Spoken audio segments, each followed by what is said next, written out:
GMA 7. Kapuso Pride shines bright sa 7th Village People Choice Awards. Wagi bilang TV Station of the Year ang GMA Network.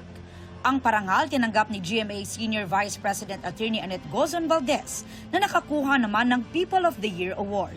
Nagpapasalamat ako sa 7th VP Choice Awards para sa karangalang ito. Tamang-tama, 7th year nila. So, GMA 7 Station of the Year. Thank you very much. Sa pagbabalita, kinilalang News Anchor of the Year si 24 Oras Anchor Vicky Morales.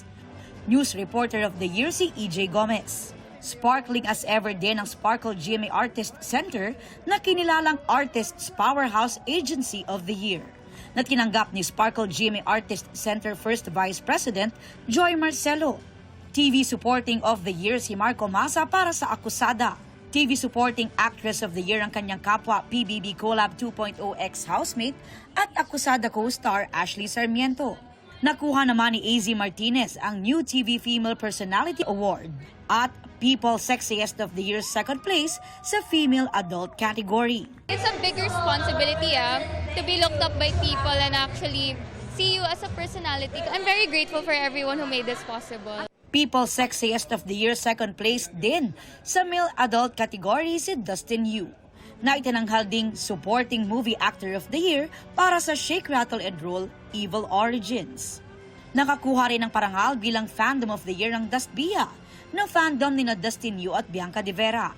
Si Mika Salamanca ang Viral TikTok Video of the Year para sa kanyang viral Sino Nga Ba Siya video. People Face of the Year first place female teen category si Kapuso Big Winner Caprice Cayetano.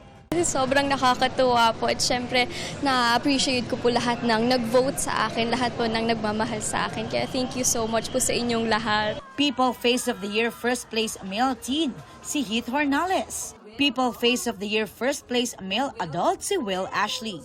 At People Face of the Year second place sa male teen si Mad Ramos. VP Cover of the Year si Kelvin Miranda, habang VP Spotlight of the Year si Kayla Davis. Ito ang unang balita. Aubrey Carampel, GMA News.